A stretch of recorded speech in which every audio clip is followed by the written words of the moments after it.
ओम शांति, ओम शांति, ओम शांति। आज 22 नवंबर 2023 के साकार महावाक्य हैं।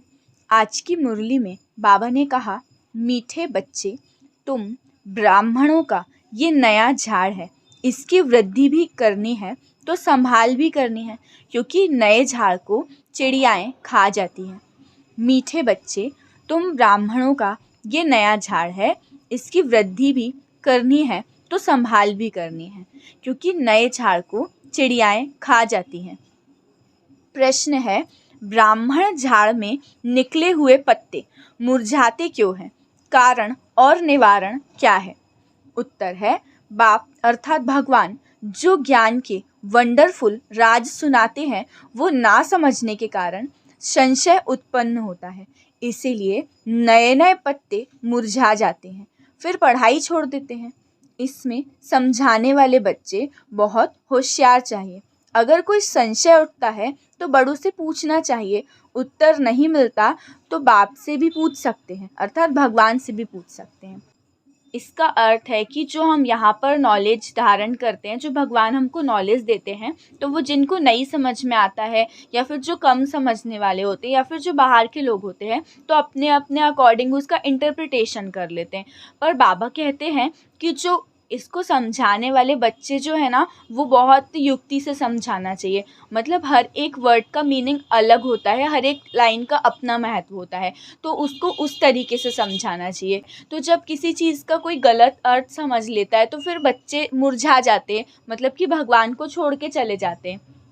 तो यही कहा गया है। और फिर इसमें ये कहा गया कि बड़ों से पूछना चाहिए। मतलब कोई चीज़ अगर समझ में नहीं आई तो जो अनुभवी आत्माएं हैं, जो बहुत दिन से भगवान के ज्ञान में या फिर भगवान के कार्य में जुड़े हुए हैं, उनसे अपने डाउट्स क्लियर करने चाहिए। या तो फिर हम बाप से भी अर्थात भगवान से भी पूछ सकते हैं। भगवान से कैसे पूछ सकते हैं? हम अपने मन की बात भगवान को कहें बैठकर, फिर उसके बाद नेक्स्ट डे जो मुरली आती है उसको ध्यान से सुने। जब वो मुरली ध्यान से सुनेंगे तो उसमें कहीं ना कहीं हमारे क्वेश्चन का आंसर डेफिनेटली मिल जाता है।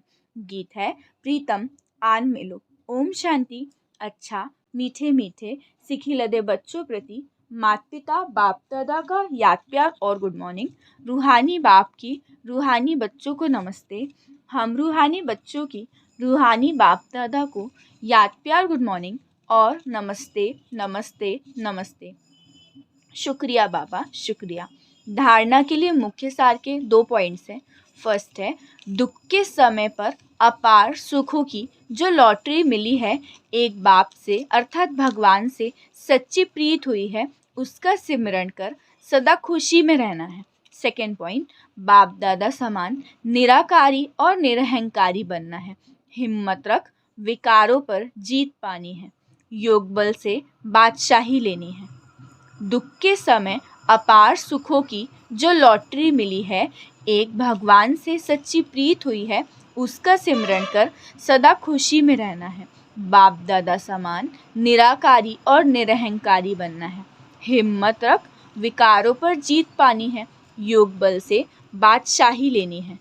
आज का वरदान है, कर्म करते शक्तिशाली स्टेज पर स्थित हो, रूहानी पर्सनैलिटी का अनुभव कराने वाले कर्मयोगी भव। कर्म करते शक्तिशाली स्टेज पर स्थित हो, रूहानी पर्सनैलिटी का अनुभव कराने वाले कर्मयोगी भव। विस्तार है, आप बच्चे सिर्फ कर्म करता नहीं हो, लेकिन योगयुक्त होकर कर्म करने वाले कर्मयोगी हो।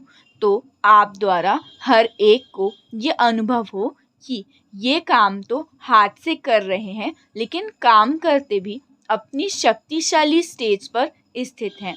चाहे साधारण रीति से चल रहे हैं, खड़े हैं, लेकिन रूहानी पर्सनैलिटी का दूर से ही अनुभव हो। जैसे दुनियावी पर्सनैलिटी आकर्षित करती है, ऐसे आपकी रूहानी पर्सनैलिटी, प्योरिटी की पर्सनैलिटी, ज्ञानी व योगितु आत्मा की पर्सनैलिटी स्वतः आकर्षित करेगी। स्लोगन है, सही राह पर चलने वाले तथा सबको सही राह दिखाने वाले सच्चे सच्चे लाइट हाउस हैं। सही राह पर चलने वाले तथा सबको सही राह दिखाने वाले सच्चे सच्चे लाइट हाउस हैं। अच्छा, ओम शांति, ओम शांति, ओम शांति।